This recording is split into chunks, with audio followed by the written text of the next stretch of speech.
welcome to the discussion session of December 9th. I'm acting president since two of the members aren't here, so I don't want anybody thinking it was suddenly a coup with the commission. No, the president, vice president are not here today. So, Manager McGill, if you could review tonight's agenda, please. Thank you, Commissioner Silverman. Tonight's agenda is lengthy, but that is typical for the last meeting of the year. So tonight we'll have our public hearing and consideration of an ordinance concerning the municipality's 2026 budget. We'll have the consideration of an ordinance fixing the tax rate for the year 2026 at 4.5 mils. That's the same as it's been, no increase. Consideration of an ordinance amending the 2025 budget for revenue and expenditures not anticipated in the 2025 budget. We've talked about that several times at prior meetings. Also, the consideration of an ordinance establishing compensation for employees for 2026. Consideration of a resolution designating a depository for the funds of Mount Lebanon. This is for all of our primary banking activities. We again do this annually. Consideration of a resolution designating a depository for the funds of Mount Lebanon. This is for our treasurer's account and petty cash. Consideration of a resolution establishing employee contributions to the pension plans for 2026. Consideration of a resolution adopting the capital improvement program for the years 2026 to 2030. Consideration of a resolution adopting the 2026 comprehensive fee schedule. Consideration of two resolutions for grant applications to the Alksan Green Revitalization of Our Waterways GROW program. We've received a number of these grants in the past, and it's been a great program for us. Consideration to purchase pay stations for Beverly and Washington Road. Beverly Road, we will be converting to pay stations. We currently have meters. That gives us the ability to do some things and sort of interconnect all of our systems. The one for Washington Road is actually a replacement for one that was damaged by a vehicle. We'll have the consideration of a reappointment to the, of an appointment to the Hospital Authority Board. Consideration of two appointments to the Civic Engagement Board, and then finally a recognition of service and thanks to Commissioner Silverman. Thank you. Next on the agenda, intersection cameras. Chief Haber, come on down. All right, thank you. Good evening, listeners. Action Gill. Thanks for the opportunity to present on our automated license plate reader program that we have here in the municipality. I'm going to sort of go over the program so everyone understands what they are. Maybe a little elementary for those that understand them, but it's really to describe them for anyone to view in public as well. Understand what ALPRs are as we talk about them. We talk about them every year, budget season.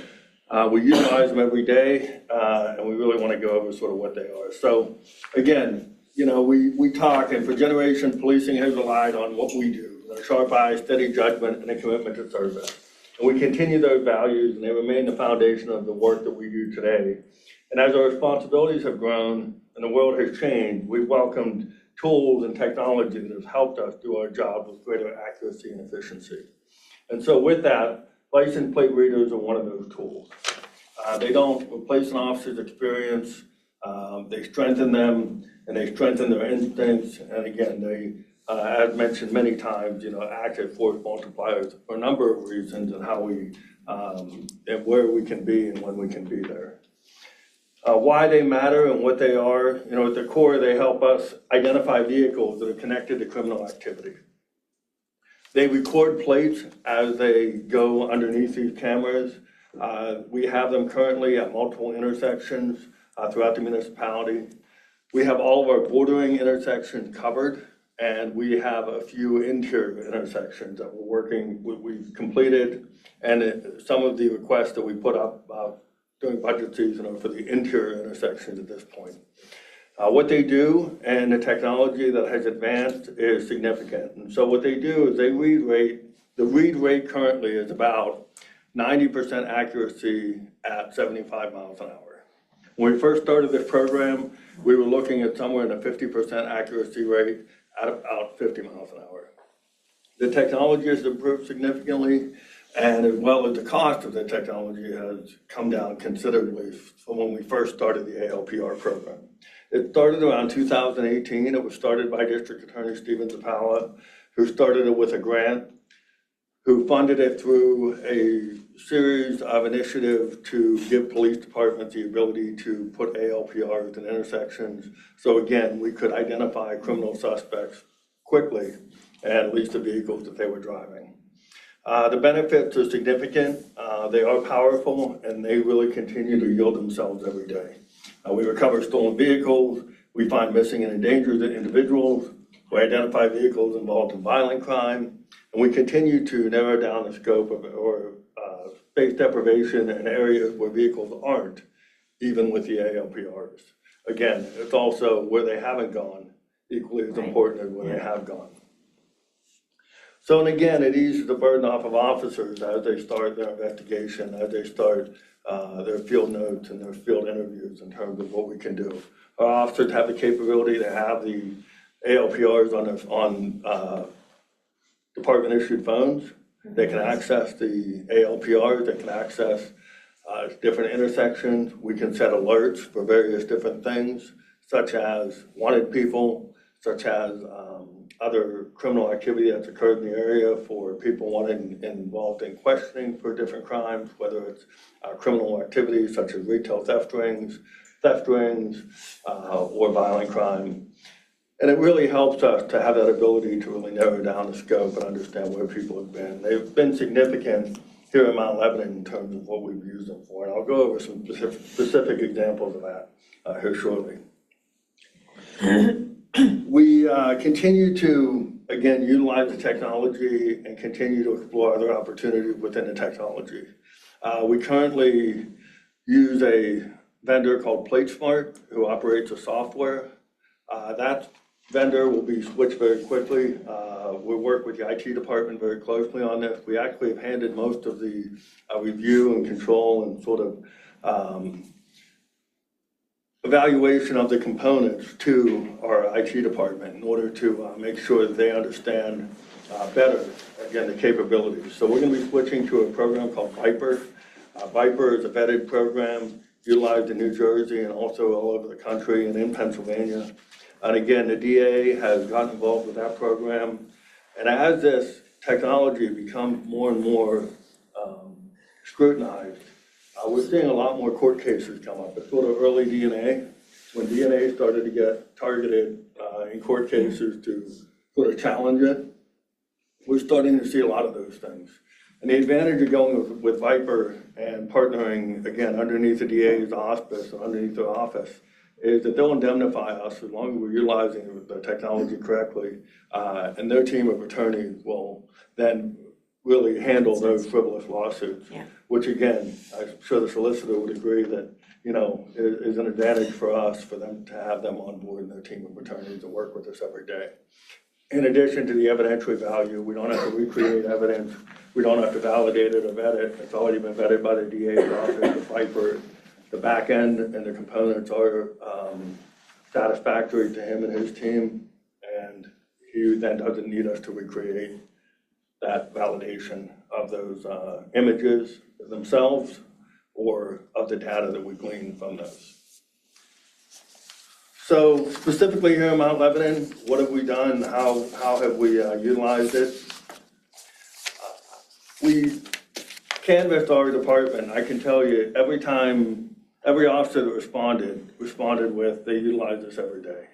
So it's hard to quantify exactly how many times we use it, because every day they'll check them, they'll utilize them in any call that we get where people aren't on scene anymore. Or even if they are on scene and they make an arrest, they'll utilize them to find the back end and see, in fact, if there are other crimes associated with these individuals, whether it's, again, a retail theft, assault, anything like that. So we can also use it to, again, get a lot more accurate information when we're questioning individuals in terms of what they've done, what they haven't done. So we have a number of things. You know, in 2017, I mentioned that this program started around then. You know, we had a serial vending machine theft that we were able to get-go on Washington Road. Multiple communities were involved. We were able to utilize the ALPRs for that. Commercial burglaries in 2018, armed robberies and retail theft in 2019. significant heroin delivery in 2019.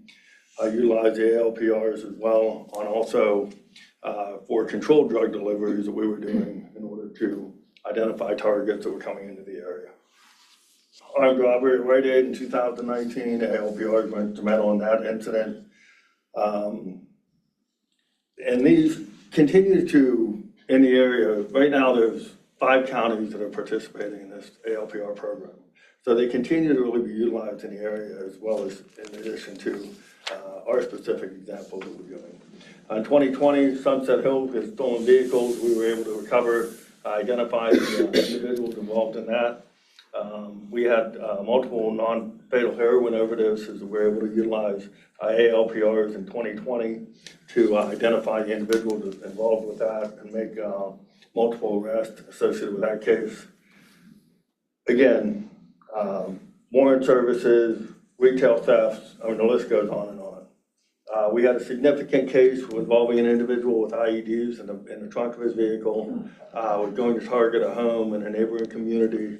We were able to utilize the ALPRs they alerted when he came through Mount Lebanon. We conducted a traffic stop.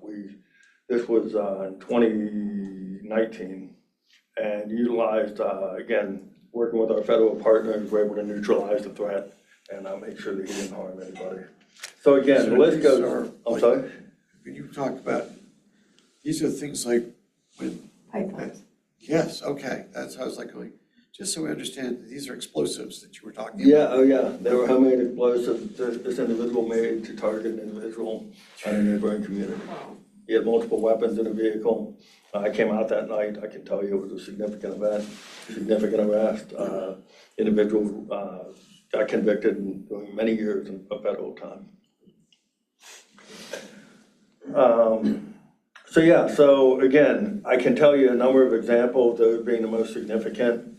And we use them every day. I mean, again, they are invaluable to what we do. I'll equate them, again, probably to as significant as fingerprints in our world in terms of the advent of ALPRs. They really have significantly increased our ability to solve crimes. So we continue to support the program. We continue to, appreciate your support of the program financially. And again, you are making a big difference in the ability of us to narrow down and fight crime in the area. And they make immediate, tangible results possible for us. So we greatly appreciate it. So with that, any questions or concerns about the program or anything that I've covered or any other questions that you have? Chief, I got one too. Are there any neighboring communities that really don't have the ALPRs at this point? Not at this point. Everybody surrounding us all currently has ALPRs, and everybody who's surrounding us is also switching to Viper as well. So they'll be on the same platform.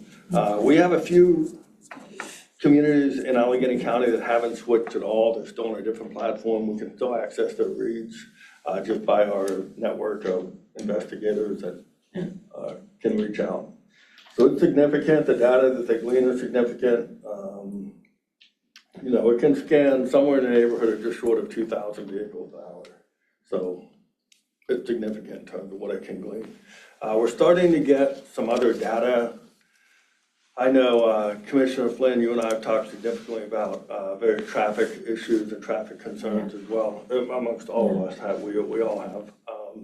But specifically on mobility. And so some of these things we're finding as the technology and the software progresses, we're able to get certain things that can help us get data, such as, traffic counts, rates, certain times of day. Again, we won't get specific plates in terms of ownership for those types of things, but we can also narrow down, zip codes potentially. As the technology advances, we're able to say, okay, this many zip codes have traveled through this intersection, and during this period of time, it's a higher rate of these zip codes. So there are some things potentially down the road that are some ancillary byproducts of the software that we can utilize for other things. Are there any major intersections where we're missing? No, not any majors that we're missing right now. We have all of our exterior bordering intersections covered at this time. And you said some of the interior. Some of the interior, right. And we continue to, as we get, whether it's drug forfeiture funds or other funds that we come across, we'll obviously ask, for your blessing to continue to expand that program as we go down that road. And again, they're invaluable. They really are. Our officers are geniuses with them. They can set alerts.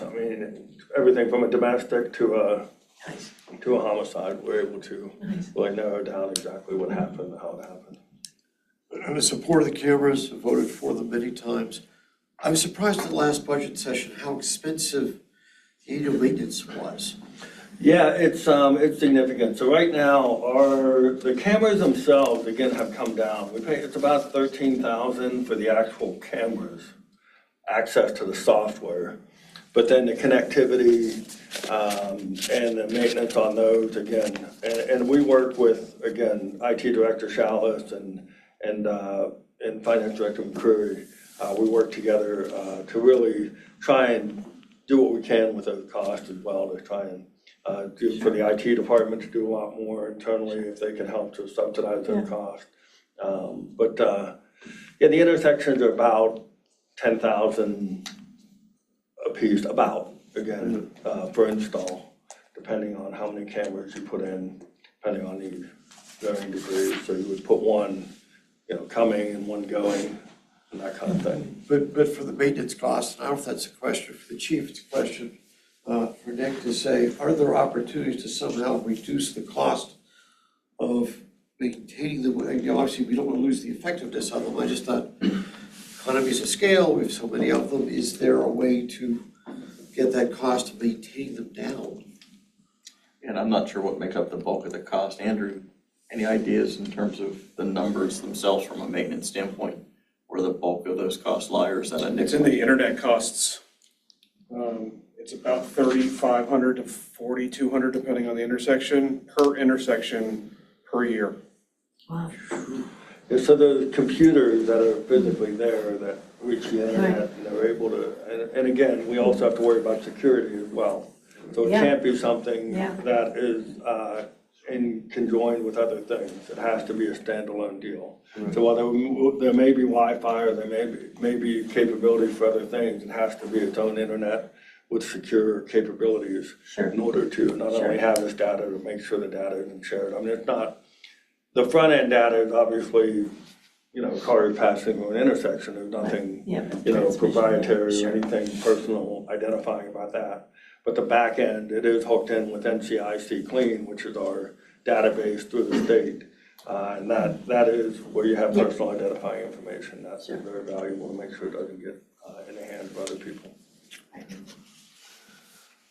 Mr. Flynn? No, I've had many conversations on this. I think it's a great technology. I'm looking forward to its continued use. I'm interested in finding more opportunities to leverage technology to expand the capacity of our police department. Right. Absolutely. And it keeps them safer. Exactly. It's a big thing. We appreciate it. Yeah. Before you go, Mr. Sigler, any questions? No, not at all. It was informative and very supportive. And like Commissioner Flynn, that seems like a great use of technology to keep our streets safer. Right, perfect. Thank you. Good. Thank you, Chief. Thank you. Thank you. You're welcome. Next on the agenda, Fire Department Strategic Plan. Ooh, got a team coming up. Bring them water. That's it. Sure, that's water. Yes. It's the fire department. Of course, they bring the water to the scene. So, Commissioners, Mr. Manager, we are super excited to kind of give you an update on our strategic plan process. So this is not the final document. The final document actually will need to be adopted by the commission. That's part of the accreditation process. So we've been doing strategic planning at the fire department since 2011. So we've been doing this for a while. It's part of the accreditation process, and it gives us kind of a guide for the next 5 years. Sure. The really neat part for me is starting off as the chief this year everybody kept asking me what my vision was. What's your vision? What's your vision? Well, I have my vision, but it has to be buy-in from all parties. This gives us the opportunity to get buy-in for the vision for the fire department for the next 5 years. So I brought with me Lieutenant Steve Norbosch. He came to us a while ago, but he has a lot of experience in the private sector with things like this. So he was our chair, and I'm gonna let him take it away. Thanks, Chief. Thanks for having me here tonight. So we'll spend a little bit of time just talking through the process of what we did with the strategic plan and where we are along the way. This strategic plan is for 2026 through 2030. So why are we developing the strategic plan? At its core, it's to drive the continuous improvement of the department through a long-term vision, right? So evaluating how we continue to be leaders in the region in the emergency mitigation framework. So that's through prevention as well as emergency response. Identifying opportunities where we can improve or expand our service delivery, adapt to the changing community and risk dynamics. Risks are changing all the time, our community's constantly changing, so we want to make sure we're staying ahead of that. Adapt to the changing regional dynamics, and as Chief mentioned, this is a prerequisite for the accreditation process, which essentially provides a third-party gap analysis of where we are and where we hope to be going. So the principles, it's a comprehensive foundation for continuous improvement. So it requires the organization to have full buy-in across the board, from the fire department all the way up through the commission. It's an active and evolving document. So as we achieve goals or deem that goals that we set are no longer relevant, we'll be editing the document. We do an annual review where we actually track to make sure we're still well on the way to achieving our goals. Each shift is responsible for giving an update on where they stand. Then stakeholder engagement. So I'll go a little bit more into the process, but the stakeholders that we've identified and that we've engaged so far, the community, volunteer firefighters, the career staff, mutual aid departments, other Mount Lebanon departments, and obviously tonight, the commission. The committee, I'm sorry? MRTSA? Oh, yeah, Yes. yeah. So they would be one of the mutual aid departments. Yeah, I believe he's gonna get into like every Oh, single oh, one, but great, yeah. okay. I'll be quiet. No, you're good. I welcome questions. I don't like to hear myself talk that much. So the committee is comprised, of course, with the oversight of the fire chief, the staff, myself and Deputy Chief Joe Gavita. 3 of our volunteers, Krister, Lindsay, and Bridget, have been instrumental in the process as well. So as we dig into the process, the stakeholder engagement is the first step. We also do a guiding documents review of the department services, evaluating what services are most important, maybe which ones are least important through a ranking. A strengths, weakness, opportunity, and threat analysis, and then establishing SMART goals and objectives. So with action plans and performance metrics and regular progress reviews, as we mentioned. Heavy focus on the department mission, vision, and value statements. Those are at the end of your slide deck there. We won't go through all the words on the slide, unless you want. So as far as the internal document review, the 2025 standards of cover, so that's how we respond to incidents, what our staffing should look like for that. The 2023 annual report, 2023 comprehensive plan and the SEN-LEBO survey, our internal training needs assessments, our prior accreditation document and strategic plans, as well as live dashboards into our incident response, department activities, and again, back to those mission, visions, and values. Any questions before I keep going? So far, so good. All right. So stakeholder engagement. So we did a survey of the residents of Mount Lebanon and businesses. I have a little bit more on statistics on responses here coming up soon. Municipal leadership, and I'll be sending out a survey to the commission as well and welcoming individual conversations there. The volunteer firefighters, career firefighters, and partnering agencies, including other Mount Lebanon other fire departments, and mutual aid, fire, and EMS. So for the public surveys, we had a great response with the help of our PIO office here. So we had over 1,100 response submissions, which was fantastic. 8% of those have received some sort of 911 response from the fire department with over 98% satisfaction. 37% of respondents interacted with us in some way at community events. So those would be your farm markets, First Fridays, Fourth of Fourth of July. Block parties. Block parties, yeah. A ton of outreach activities. Over 200 of them expressed interest in a focus group, which we'll be running in January. So I'm not sure we'll get all 200 of them, but we had a lot of people express interest and provide contact information to be part of that focus group. As far as the, Gonna get free donuts. That's Oh, yeah. we'll have to figure something There out. Coffee for sure. Coffee. So from the businesses, we had 45 responses with the help of Eric Milliron, really pushed that for us. We had 100% satisfaction with incident response and the fire inspection office. I think that's a really good statistic there, especially as we talk about the fire inspection office, right? It's probably not everyone's favorite person to see, but they were incredibly happy with the work that group was doing. So just a little bit of a diagram here on what the public has found valuable as far as services that we offer. So our smoke and seal alarm checks, home safety consults, fireplace consultations, and then the general outreach programs. And obviously everyone knows Firefighter Chris with the school program. So these all ranked very highly as far as services that the public finds value with. As far as engagement internally, we had 41 out of the 50 volunteer members respond to the survey, and 40 members participated in roundtable sessions. Each of those 4 sessions was about 3 hours, so we had some really good conversation and feedback from that. From the career firefighters, we had 100% participation in both the survey and the roundtable, and then we did a separate breakout with all of the deputy chiefs and the fire chief and assistant chief. So I know I probably don't need to go over what the SWOT analysis is for all of you, but so strengths are the positive attributes internal to the fire department. Weaknesses are our own internal deficiencies that we've identified we want to work towards improving. Opportunities would be external factors that are favorable for our improvement, and our threats are obstacles that may impact the department. So as we dig into the strengths, these aren't in any particular order, but I think I did put number 1 there on purpose. Effective and efficient emergency response is at the core of what we do. And it comes across in all of our surveys and our internal reviews that we are effective, we are efficient in our responses. We're very quick out the door with the on-duty personnel.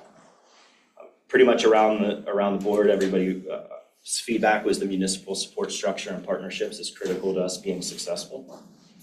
Our training programs are really top-notch. There aren't many departments that can hold a candle to the kind of training that we have in-house and that we allow our firefighters to attend outside of the department. Community engagement ranks very highly with our outreach school program and just general approachability at events. Prevention. We feel like we have really great teamwork internally and with our mutual aid departments. Our volunteer recruitment and retention, we'll go into that a little bit more here in a moment, but that is really at an all-time high. It's really doing pretty excellent compared to what's happening regionally and nationally. We pride ourselves on professionalism and having high standards, and I think it shows in the morale of our department being very high. So weaknesses, through our last career staff recruitment drive, our applications were down a bit. I think that's a trend that has been happening recently over the last 2 or 3 hiring classes. That's not a surprise, it's a national trend, but it's something we would like to work to address. Weekend nights and holiday staffing, so we go down to minimum staffing at those times. So feedback from our volunteers and our career staff is we want to make sure we try to bolster those times to the best of our ability, whether that's bringing in additional volunteers or having additional career staff on. Callback participation, while we do have good callback participation, increasing volume of calls puts a strain on that. One weakness that we've identified is having an effective volunteer rank progression and mentorship program. We're really working towards improving that now. I know the chief has a program, that's one of the top things that he's working on. The volunteer staff want to know that their work is being recognized and that along the way, when they meet certain time or requirement gates, that they're able to have some sort of recognition and some sort of leadership role within the volunteer ranks of the department. That was actually part of the goal setting, the initiatives for 2026 with John Trant. So it's actually it was very interesting that all of these things aligned like, you know, like all the stars in the sky, it was incredible that they all aligned.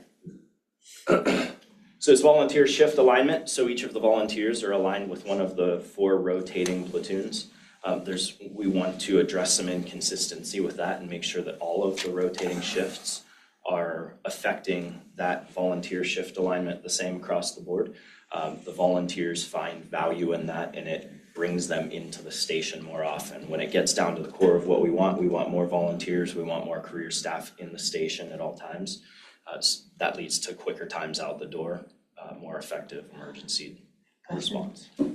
I was noting in your monthly report that you made a comment about volunteers that you had gotten from the Citizens Fire Academy and where you were going to put them. Do you not have enough space for them? Is there a way to increase your space? So there's a lot of different things that are gonna come into that. I think they're gonna come in a little bit, so our charter is maxed out at 50 active firefighters. Yeah, So there might be an opportunity for a few of them to go to support services, or we may ask for the charter to be, but and we just don't know where it's gonna land just yet. okay. But we have a couple options. Probably end up being a combination of solutions Yeah. to that problem. We have a problem most other departments would love to have. Yes. No, yeah, I noted that. It's a really interesting report. It's also interesting just because the numbers, I don't think most of our citizens have any idea how many calls do go on in a year. No clue. No, and we publish our reports, Yeah, we but do still, our very best to yeah. put that information out there, but it's just a matter of that being consumed. I agree. I think people would be shocked to see how Yeah, often we're leaving. yeah. The other question was more of a resource question. I saw in the same report a reference to turnout gear, where it's not just a space to put, you just need more uniforms, so forth, and get back to more funding.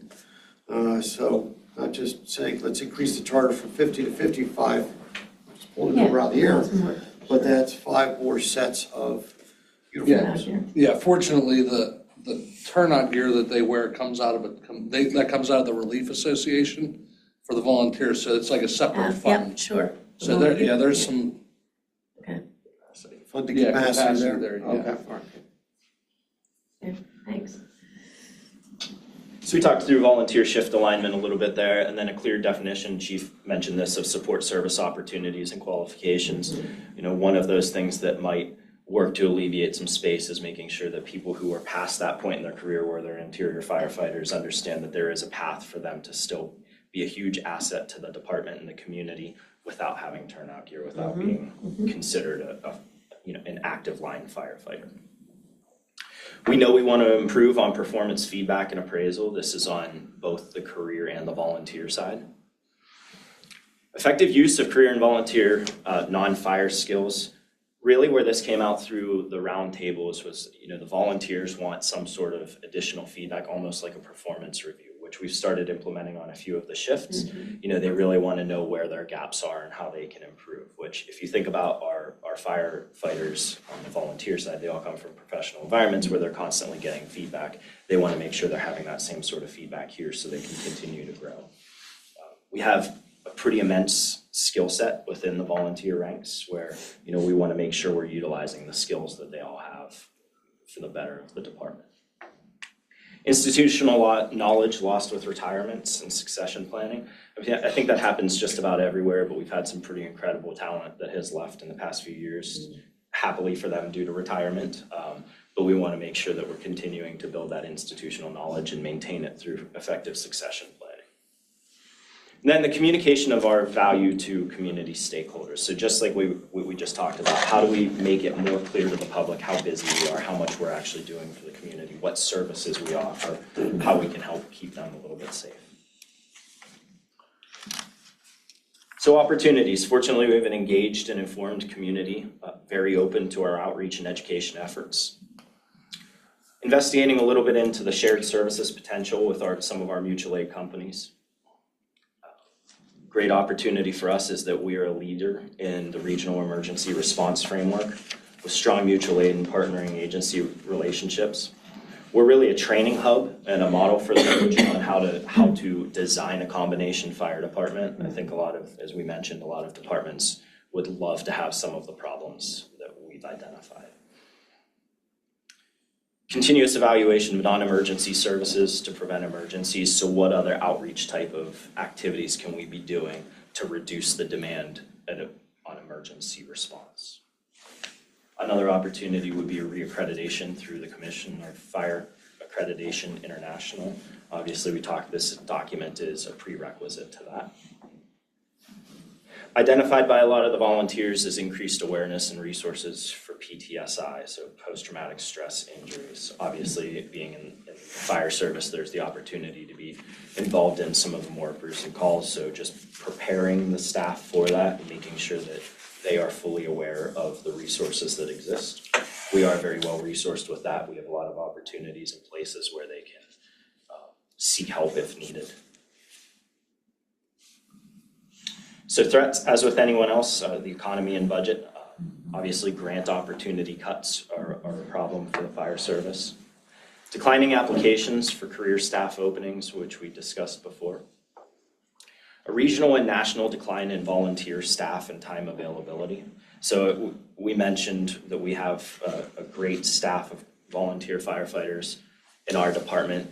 That doesn't necessarily reflect in some of the neighboring departments who we also rely on for mutual aid incoming, right? So working with them to help bolster some of their recruitment and retention programs is an option there. Increased call volume with limited capacity. As with any other service, obviously you're asked to do more all the time without much expansion, so. Constantly changing emergency landscape, so just keeping on top of that, I think we do a pretty good job, but there's always that unknown, so staying ahead of what that looks like. And we discussed incoming mutual aid staffing. As far as next steps, I will be sending out to the group a survey similar to the ones that I sent to the residents. Some of the questions are intentionally vague so that we can have a little bit more free thought in there. I am also very open to meeting with anybody individually and having a conversation about specific concerns. We found that to be very useful. Next after that would be finalizing the strategic plan document and then having it adopted by first the department, municipal leadership, and then the commission. After all of that work is done, we'll be publishing it to the fire department website.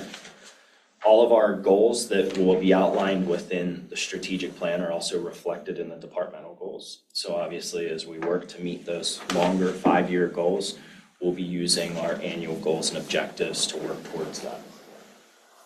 I would ask that as you're getting the feedback, is to talk to the commissioner-elects. Yes, Make sure you get their perspective. absolutely. So I am definitely planning to reach out to them as well. Okay. So I have the guiding statements in there. I don't know if you need me to read through those. They're pretty long, but that is at the core of what we do and why we are working through this process to make sure that we're still living up to our contract with the community. Okay. Any questions? Mr. Flynn? Oh, I have lots of comments, but I don't. Yield against the vote at once. Commissioner or volunteer. Yeah, I get lots of opportunities. I actually was down at the National Fire Academy last week, going through a program for new chiefs. And it was amazing to me that in the group, there was 20 different fire departments, 18 different fire departments represented. The only other one that had a strategic plan was Indianapolis, Indiana. That was the only other one that in that entire group had a strategic plan. And ironically, they were the only other accredited agency. I think what's interesting looking at this, and then looking at this process, what's interesting to me is that as I think about it, right, we as electeds look at this on an annual budget basis, and it tends to be a pretty simple exercise of are they saying that they have what they need? And vote yes, right? I mean, it's a relatively straightforward exercise, but there's a lot of complexity, and because it's not just fires, right? There is emergency response that is baked into this underlying structure, right? Emergency management, EMS, support, right, and fire, and so there's this network of emergency response that is really founded in fire and police. And the question, I think, really needs to be not just, hey, how fast do you get on an engine and get to a fire? But how do you prevent and mitigate risk? And those are the things that we need to be thinking about structurally. And because again, emergencies don't stop at the border, right? And we rely on our neighbors and they rely on us. And as the region struggles with funding for fire, with the organizational structures that are in place, we are, I think they alluded to it, but I think it's really important to recognize how much people in this region look to Mount Lebanon. How do you do it? How are we supposed to do it? What are the best paths forward? I think it's really important that we not only think about what the services that we provide, but how we effectively think about the changing dynamics in the region, and continue to position ourselves and support these gentlemen as leaders, in this space, because it not only benefits us, it benefits, everybody in this region. In so many ways, it's hard to describe. So thank you guys for all of your work. Yes. And one of the things you mentioned, of course, the challenge of people to do this. There's also, as we've talked about, the challenge of the cost of the equipment. The trucks are getting more and more expensive, the lead times are stretching out. And that's, part of that, not just municipality coming with funding, it's funding for that very expensive part of the process, so. Sure enough, you're expensive. What are the challenges? But we thank you for going into the burning buildings on our behalf. And just, That's the fun part. Just so the your commission is predecessor, aware. Chief, your predecessor would thank me every year, saying, really appreciate, thank you, said, it's easy for me, we just say yes and write a check, you go into the buildings. So we thank what you folks do. Yeah. Thank you. So as we went through the chief's process, you'll remember that there were a number of, I'll say, suggestions for programs. The chief covered most of those in an earlier discussion session. But one of the things that the department has implemented, and we are going to implement it sort of municipal-wide through all of our buildings, operations, and departments, is the introduction of a QR code. Yeah. So that if you see a hazardous condition, you're not tattling on anybody. Yeah. It's, hey, I noticed this. It could be an extension cord that's Sure. across the floor, or it could be something else that needs to be addressed. The whole idea behind that is sort of the loss prevention piece of it, where it's lost time, potential workplace accidents. So again, kudos to the chief and his group for implementing that program. And now we've formed a safety committee that's made up of different, I'll say, department heads and employees to have these monthly discussions and meetings, all aimed at trying to, again, be better at what we do and reduce the potential for lost time due to preventable workplace situations. So thanks, Chief, appreciate that. Thank you. Yeah, thanks very much. Commissioner Siegler, any thoughts? As always, incredibly thorough, amazing work. It just, builds more and more confidence in the department, and it's always great to hear. It really covered all the bases and certainly gives me great faith in the work being done over there. Are you next volunteer? Yeah, possibly. Yeah. Strong We'll find out together. Oh, strong arming. There's a spot for you, Commissioner Siegler. I doubt there is. Yes, well, thanks for the presentation, we appreciate it. Yeah. Thank you. Thank you so much. All right, next on the agenda, Greenhurst sidewalk expansion in McNeese.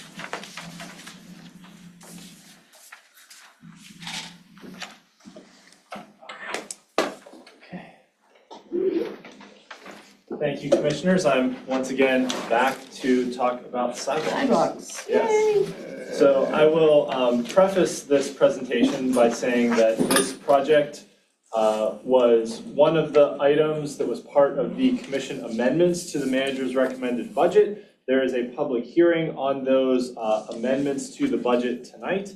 So, and then obviously there's an agenda item to vote to approve the budget tonight. So until the budget is voted on and approved, there isn't a project yet. So it is on the Right. list to be funded, but until the commission actually approves the budget, we don't Not yet. quite formal yet. Correct. So first and foremost, this picture I took of Greenhurst a few days ago. And I thought it was the perfect picture to use because you can see the footpaths in the snow Yep. where we are proposing to put a sidewalk on Greenhurst. That this is a section that is used by pedestrians quite often. This was one of the 7 streets that we did our type size location analysis on that we identified as a key community connector because of its connection between Bower Hill Road all the way down to, there's an existing sidewalk that runs up Greenhurst from Cedar Boulevard up to Summer Place, but the connection between Bower Hill Road and St. Clair Hospital all the way down then to Main Park and the high school area. So having that connectivity was one of the streets that we identified initially as staff. Gateway looked at it, and then earlier this year, the commission identified it as the top priority. So just as a brief history of sidewalks in Mount Lebanon, all the way back in 1915, ordinance number 51 of the community was the one that established when the commission may order sidewalk installation. And some of those provisions are still present in our existing ordinances, which I will talk about in a little bit as well. This is probably a recap for those that were around for the Woodland Sidewalks project, but for, I know we have 2 new incoming commissioners as well as residents from Greenhurst that may be listening. So for those people, I wanted to make sure I kind of gave the full background of everything too. In 1992, there was an ordinance that was passed requiring sidewalks in all commercial districts. In 1993, there was a sidewalk task force that the municipality got a report from that was made up of volunteer residents and staff members. And then in 2001 was when the subdivision and land development ordinance was revised under my predecessor. That was a very large undertaking that he did. And that included the provision that all new construction had to have sidewalks on the public-facing streets. In 2013, the commission passed a sidewalk expansion policy, which gave residents a path forward for requesting sidewalks. North Meadowcroft Avenue took advantage of it shortly thereafter. A decade later, a couple years ago, we updated the sidewalk expansion policy to change some of the things that were identified by one of our advisory boards as being hurdles to other residents entering the process. There were some requirements for what percentage of neighbors needed to sign a petition and things like that. So there was a lot of work that what was the Environmental Sustainability Board and Sean Battis in particular did in getting that ball rolling to update that policy. The commission adopted that in 2023. That was also when we did that type size location study on those 7 streets that I discussed. And then in 2025, this year, we installed sidewalks on Woodland Drive. That was a lengthy process. We had a lot of lessons learned. We did a presentation between myself and John Maliza and Dan Dizeroth from Gateway Engineers a couple months ago that if anyone listening in the audience wants to go back and hear about some of the lessons we learned from the Woodland project, that is on the municipal YouTube channel in that discussion session that we did. So I talked about those statutory abilities that have existed more or less in some capacity since 1915. So the 2 key sections of Chapter 15, Part 2, which deals with streets and sidewalks, is that the commission may order sidewalk construction anywhere by resolution. The process that's laid out in our ordinances and in our code is that the manager then notifies the property owners of the order to construct sidewalks, and property owners have 30 days from the date of notice to construct sidewalks. And then if they don't do it within 30 days, the municipality can construct them and lien the properties for the construction cost plus 10%. Now, everyone in the room is very familiar. This is not what we did on Woodland, right? We fell back on the sidewalk expansion policy that we have that laid out a process, and the commission said if residents are willing to sign an agreement that the solicitor had reviewed and approved of, that then those residents on Woodland were able to take advantage of the cost sharing formula, which was essentially a 90-10 split where the municipality paid 90% and the residents paid 10%, rather than the statutory ability of the residents paying 100% of the cost. Now, I will say, once again with Greenhurst, as it was with Woodland, if any residents did not sign that agreement, then we had to fall back on the abilities that we have through our municipal code where we can charge the residents the full amount plus 10%. We did not have to do that. Everyone, all 29 properties on Woodland signed the agreements. So we didn't have to use this clause within our code, but it does exist, and the commission does have to pass a resolution to order the sidewalks in. And what we did with Woodland was the commission accepted those cost sharing agreements formally as part of that resolution ordering sidewalks in. And that was how we calculated the costs for the Woodland project that was shared between the municipalities and the homeowners. Sorry, the municipality singular and the homeowners. Right. Cool. So just as a brief background as well, when we did the Ascend Lebo comprehensive plan, there was significant interest in resident walkability throughout the community. 97% of residents said they take walks in their neighborhood. Almost 70% said they walk to community events. And in our very initial survey, where we asked two very simple questions of what do you like most about Mount Lebanon and what would you like to see improved over the next decade, over half of respondents mentioned walkability in either or both categories. So there was it was the number one topic that was mentioned in that survey. So a lot of resident interest in walkability in the community. So we do have data backing up these decisions that the commission is making as well to expand the sidewalks. The next chart, a little bit harder to read, but within the mobility and access survey of our comprehensive plan, we asked about the importance of where should we focus our efforts as far as sidewalk infrastructure goes. And the number one response in a weighted response survey was to build sidewalks where they're missing on busy collector and arterial streets. So Greenhurst being a key community connector there between Bower Hill Road, St. Clair Hospital, and Main Park, Cedar Boulevard, the high school, definitely fits that bill of a key community connector. So thinking back to earlier this year, the January 28th discussion session, when we were still in the process of getting ready to do Woodland, we talked about, okay, what's next? And the commission had gotten some recommendations from the mobility board. The commission discussed the top recommendations as well as the other projects that had that type size location analysis. The commission's decision and direction at the January 28th, 2025 meeting was that the top priority was Greenhurst and Lakemont. So we, in consulting with our engineers, decided to split it up over 2 years to do Greenhurst in 2026, Lakemont in 2027, just from a capacity standpoint of how much work is available for contractors to do, and how much disruption to the area can we take, because given that Greenhurst is a key route for ambulances and things going to the hospital, traffic control is going to be one of the key parts of this project and how people get around. And we didn't want to also be doing a sidewalk expansion project on one of the roads that may be a detour or pass around route, when this construction is happening. So Greenhurst in 2026, Lakemont in 2027. We're also very cognizant that there's been utility work over in those areas too. So getting around in the Cedarhurst neighborhood has been a bit of a challenge for people, generally speaking. I used to live over there, so I can relate to some of the challenges.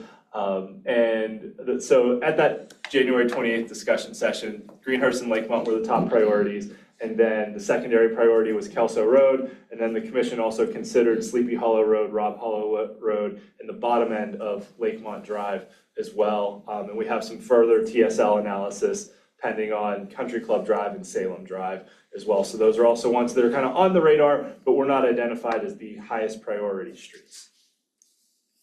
Okay, so the Greenhurst connection, so the green lines on the map are where we have existing sidewalks. So I mentioned that up by St. Clair Health coming off of Bower Hill Road, there are sidewalks coming through here up to Lakemont Drive, and then there's a 2-block gap right in the middle here where there are not sidewalks, and then at Summer Place, the sidewalks begin again and then run all the way down the hill to Cedar and Morgan Drive where it comes up into the park and the high school property. So this is the area that we're discussing for installation that is in the commission amendments to the manager's budget and will be up for consideration when the commission votes on the budget tonight. And the plan is to basically, as you can see, there are sidewalks on the southern side of the road as is existing. So the plan would be to continue those on the southern side of the road, on the side with Lindendale and Summer Place. That is the flatter side. When we looked at the locations, I walked it over the summer. I know our public works director and engineers walked it last month. And when we looked at everything and considered that is the easier side of the road between the two of them, plus that also connects to the existing sidewalk coming off of Bower Hill Road and then the existing sidewalk after Summer Place going down the hill. So that provides a connection. I think from when we walked it and looked at it, there are fewer trees than we had to deal with on Woodland, which is definitely a good thing. Though if you go back to the cover slide, you'll see that there are, some utility poles there that we may have to navigate around. So that we'll have to figure that out in coordination with Duquesne Light of how we're going to navigate that. But I do think, having looked at it and discussed it with the engineers, that there are fewer obstacles on this one than there were on Woodland. Yeah. And this one is only 10 households that we'll be working in front of in 2026, assuming the commission, votes to approve the budget tonight, rather than the 29 we had on Woodland. So fewer households that will be disrupted by this. But as I mentioned, traffic control is going to be the key to this project. Okay, so the proposed project timeline that we're looking at, as I mentioned tonight, we have the budget agenda items for consideration.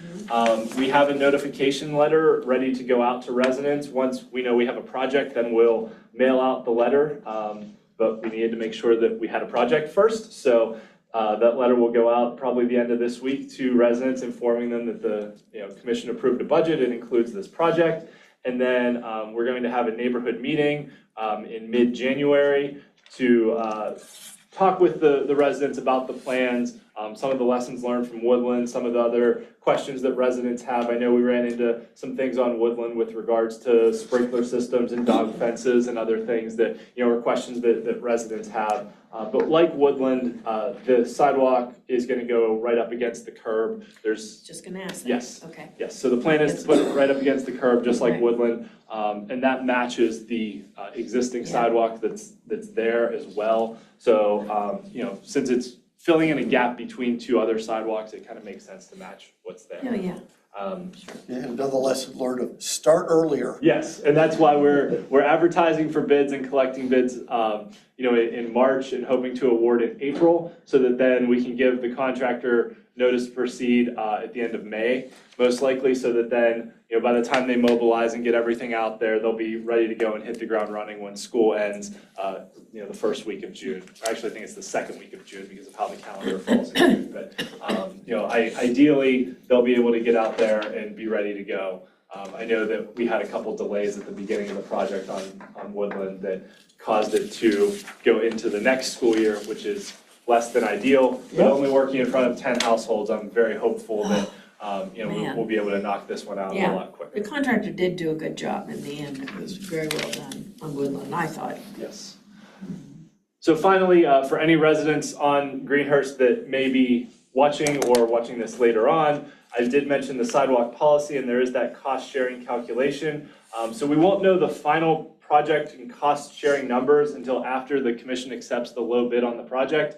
But the property owner's share is basically divided across the 10 properties based on the amount of street frontage that each property has. So as we saw in Woodland, because Woodland has curves on it, properties on the long end of the curve that have a wider frontage have a slightly higher contribution than the properties on the narrower part of the curve that have a less frontage, less sidewalk being installed there. So we did break it down on Woodland, and we'll do the same on Greenhurst. We have a property by property spreadsheet for kind of exactly how much material and time was used on each property and all that. we need to make sure that we tell the homeowners on Greenhurst that if their driveways are a different material, that it will have to be, that part that will be, the sidewalk has to be brought up to our code. I believe when we walked it, that they're all concrete within the right of way. Great. And brushed Yes, yeah, concrete? Dan can confirm, yes. Okay, oh, good, that's great then. So Yes. they won't have to do that, that's good.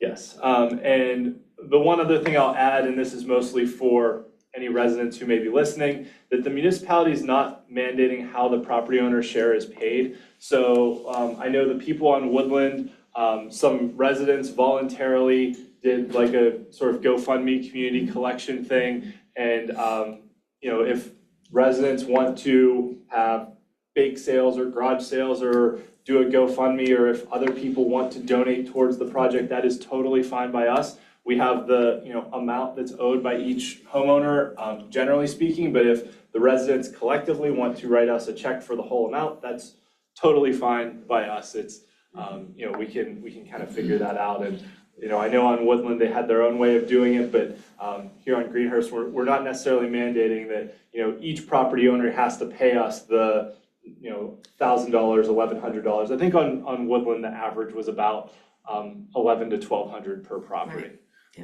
So the total cost then was about $12,000 per property, that the municipality paid 90% of that, the residents paid about 10%. So finally, just a picture of the installation on Woodland, right up against the curb, same proposal here on Greenhurst. But any other questions that the commission may have, I'm happy to answer for what we know right now at this point in the process. But as I said, we don't have a project till the commission approves the budget, but we have a plan, assuming that the commission does. Yeah, just to reinforce the fact that the cost sharing is 90-10, but that's limited to the sidewalk itself. Private improvements that residents may have installed within that right-of-way are, I'll say, The responsibility of the removed, homeowner. relocated at the property owner's expense. Yes, that's correct. Yes, 100% to the property Right, owner. Yes. you're not allowed to build right away. right. I don't want you to think it was a 90-10 deal, no. Right. That stuff's 100%. Yes, that's correct. Yes, if there's private improvements, I'll call them, or installations, private installations that were made within the right of way that have to be removed, that is 100% on the property owner. And the whole spreadsheet that we had kind of broke all those costs out for each property that we had on Woodland. So we have those all itemized and listed when we get the bids in for the project, so we know what's the municipality's cost and what's the homeowner's cost. And the residents on Woodland love their new sidewalks. That's Even the fantastic. ones that objected initially are really very happy with it. They're like, this is much better than we thought it would be, so. And it's safe for everybody that walks. And that's the heart of it, right? Ultimately, there's a lot of people walking, and I walk this stretch regularly. It is dangerous, and opportunities to create more safe walking routes is critical. That's right. Mr. Sparker Wilson went through the first one, so at least you've seen some of the things we have to focus on. Yeah. One other thing I will mention too, since we're now in the winter season, that after the sidewalk is installed, it is the property owner's responsibility To keep it clean. keep it clean and shovel the snow. If there are property owners that are unable for some reason to do that, whether it be age or physical disability, something like that, I will give a plug to the Mount Lebanon Snow Angels program. You can call or email Greg Wharton in the planning office, who is the coordinator for the Snow Angels program. We also have a podcast on that coming out soon.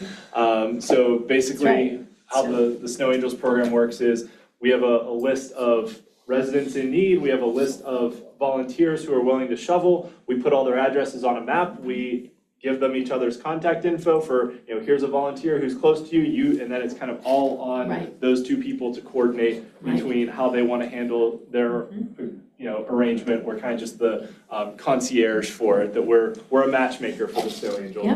That's kind of all our involvement is. But if there are residents in need, we do have a program that can help. Snow Angels will help. Yeah. Cool. Any other comments? Commissioner Sigler, any thoughts? Questions? Great. It's just good to see these programs moving forward. It's great to see the change and long time in coming, but it's fantastic to see these and having the impact that we hope and moving in the right direction, certainly. All right. Commissioner Flynn, any thoughts? No, I'm very supportive. I think the work that has been done on Woodland was great, and I look forward to many more years of this progress. Good stuff. Thank you, Ian. Appreciate that. All right, next on the agenda, boards and authorities. Anybody? Well, Bert had just approved the budget at Yeah, that was, last meeting, yeah, so the last meeting. all set. We don't have any more meetings until January. All right, Bert's commission will need to select my successor on that board. And Okay, you pointed on one to make sure he said yes. Looking forward to it. volunteered. Looking forward to it. Excellent, good stuff. And the finance board meets tomorrow evening. That's all I have. Anybody? The mobility board met, though I sadly was tied up in day job meetings, so I was not able to attend. I was in another council meeting. So I was not able to get an update, but my understanding was that there was a presentation on some traffic calming suggestions by one of the members of the board.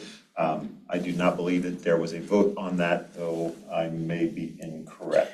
Actually, they made a motion to ask the manager to have the traffic engineer review the presentation that was made at the meeting. I've had a conversation with the municipal traffic engineer.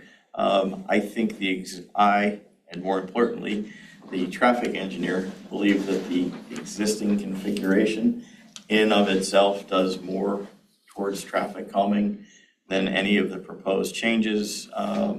One of those changes would have made a left-hand turn, which would have had decreased visibility Yes. versus the They're current coming down situation. Sunset. This is that Correct. Sunset, It's just the little, Park side. yes. Yeah, I used to drive that. I mean, and- it's not, And the, I'll say, the lane width yeah, also lends itself to some natural traffic slowing calming down, yeah. because you have Absolutely. to. You have to. So based Yeah. on that conversation with the traffic Yeah, I engineer, saw that come through. I wondered we about don't that. intend to spend money to investigate that.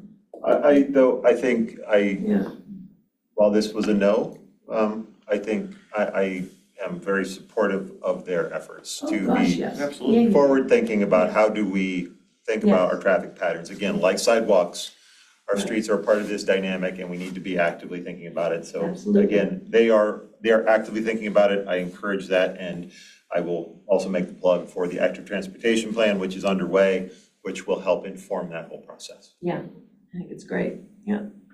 CEB didn't meet either, so, Okay. yeah, it's December. Resiliency, we're to meet next week, but it looks like there's no items on the agenda, so we'll probably forego the meeting. Library Poinsettia Sale is ongoing right now, and they had a delivery on Monday, so they may still have some poinsettias, but run right over and get one, and just Friends of the Library. You can do that if you'd like. I was writing a note to do that. Shaycog has Yeah. selected the new executive director. Ah, who? Gentleman's name is Patrick Connors. He comes from Quaker Valley Cog. Okay. Very dynamic. He Good. is young and energetic, and he is actually on the board of Connect. So I've had opportunities to great. engage with him. Yeah. Very impressed with his skill set and perspectives. Good. Obviously, he will be transitioning for the remainder of this month. I believe he starts at the beginning in January. Yeah. January 6th. And then he will be drinking from a fire hose for quite some time, but we have all assured him that he will have lots of support through the transition. As he comes up to speed. Is the person who had been with Shaycog, the secretary, is she going to stay on to help with that transition? Sue has agreed to stay on to assist with the transition. Not sure exactly how long she continues to stay or wishes to continue to stay with Shaycog, but that will be invaluable to Patrick. Yes, as long as she can stay would be very helpful. And in addition to that, in addition to the council people that are part of the Shaycog board, the bylaws were amended late last year to now allow for appointed officials, which would be the managers. I'm on the Shaycog board now, as is Paul Lauer from Peters. I think perhaps Dawn Lane from Moon, and there are a couple other ones that I think are considering. And again, probably just as important because we deal with a lot of the, I'll say, organizational issues that Patrick will be facing, but also that there are at least 5 very long tenured electeds who had been very active on the SHACOG board, who either did not run or were not reelected. So we need to make sure that we are providing the, I'll say, operational and institutional knowledge to Patrick as support, so we'll make sure that happens. Is your role in addition to or instead of our commissioner liaisons? No, I am an alternate. The commissioners are still the primary board members. So as you remember, SHACOG always had a primary and an alternate. So you're like, So the appointeds can only be alternates at this point. okay. But again, I think it's just important from the fact of having regular attendance at those SHACOG meetings. Yes. Right. Again, to make sure that we are providing that level of support. And also, participating in the process that Patrick will at some point begin, which is to identify the existing services that SHACOG currently offers, and then any possible additional services that those participating 23 communities feel would have value to them. So hopefully this is really an opportunity to grow SHACOG in a positive direction. Right. And I know that our commissioner appointee to that board will be very active. In that process, yes. Poking. I firmly agree. And as I think I've told you all, right, I'm a firm believer that staff drive these things. And in so much as we can lend the expertise of the managers in this region to Right. support Right. SHACOG, that will really position SHACOG to offer services to these municipalities and create efficiencies that I don't think the majority of electeds would think of up front. Right. But I think would be more than willing to nod their head and support. But it requires that expert capacity of the managers who are on the front lines trying to deliver services. So in so much as we can support that with the managers and foster that and help Patrick get underway, I'm all for it. Just have to add them to the MRTSA It's on my list also. managers. With that comment, anything else to add? Otherwise, we are adjourned for the discussion session. See you in the big room. Look how efficient you are, we're done. I know. Surprised you didn't want to stretch this out, Steve. Last one, Thrilla always made it late too. He's always late.